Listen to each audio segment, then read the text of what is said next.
How many do you need? So say you're shooting a scene. You have two characters sitting at a table playing cards. All right. Then a third person comes in and interrupts. Cherish! Yeah, Stop playing cards! I'm playing cards. Stop, give me $1. An argument ensues. I don't know how to react. Then he leaves. Oh, Not no! the deck. Not the deck. Seems simple, right? So how do you go about planning this shoot? It all comes down to shots and setups. So working with the director, we've come up with a shot list, or a list of all of our shots that we need to cover this scene. Let's go through them. We have a wide shot, a medium 2 shot, 2 over-the-shoulder shots, 2 close-up singles, a medium of Will, an over on Cherish, an over on Will, and an insert of the cards. So we have 10 separate shots for one scene. So what happens when we shoot them in order? So often for beginner filmmakers, the first inclination is, let's just shoot it in order. First line, How many do you need? go on to the next line, Okay.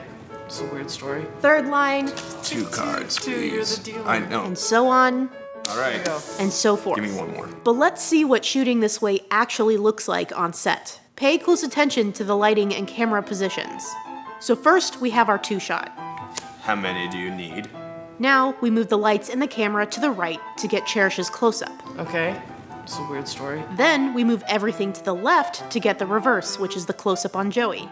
2 cards, Two, you're please. the dealer. I know. But then, we have to move all the way over to the right again to get the over-the-shoulder of Cherish. Yeah. But then we're back on the left again to get Joey's well, okay, no, wait, there's a problem.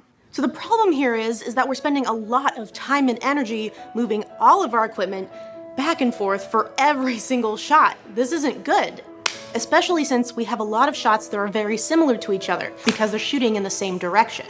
And this is what we call a setup. So a setup is just that. It's a configuration of lighting, props, set dressing, and actors all required for one or more shots. So we have 10 separate shots. How many setups does that give us? Well, let's take a look.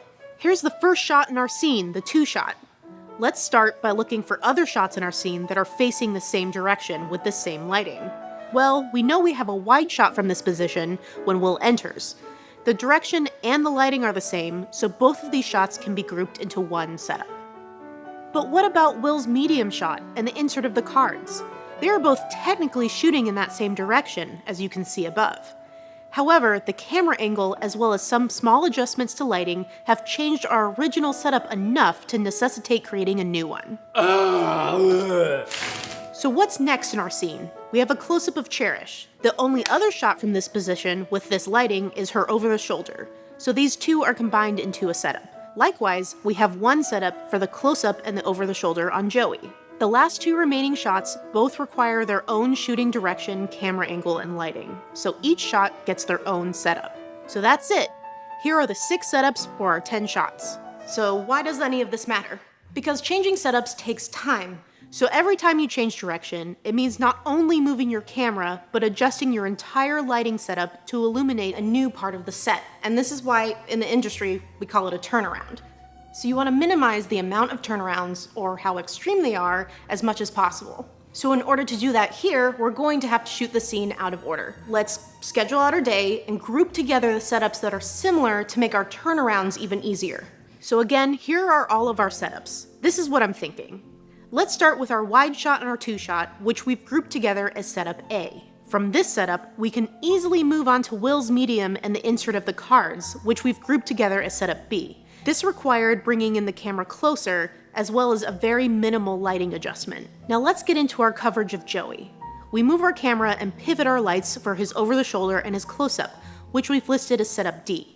From this position, we can easily grab the over the shoulder of Will, setup F, without drastically changing the camera or the lighting position.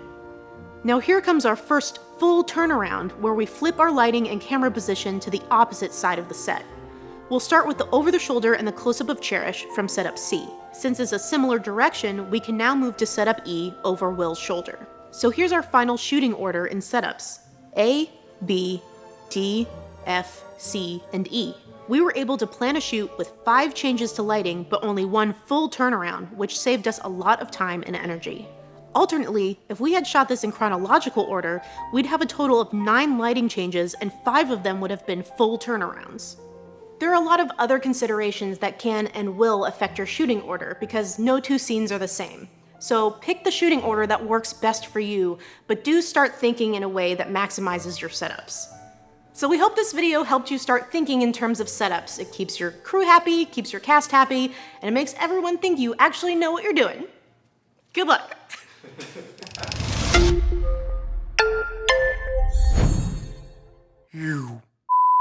How many do you need? We can't. So, 2 cards, Two, please. you're the dealer. I know. Funky bunk. All There right. you go. Give me one more. Did you give me back my same No, card? no. I kind of Food cheated. for okay. Cherish! Yeah, uh-huh. Stop playing cards! I'm playing cards. Stop, give me $1. No, why? Oh. Barb, Cherish! There's a Barb in the government! I don't know how to react. Yeah, Oh no! not the deck. Not the deck.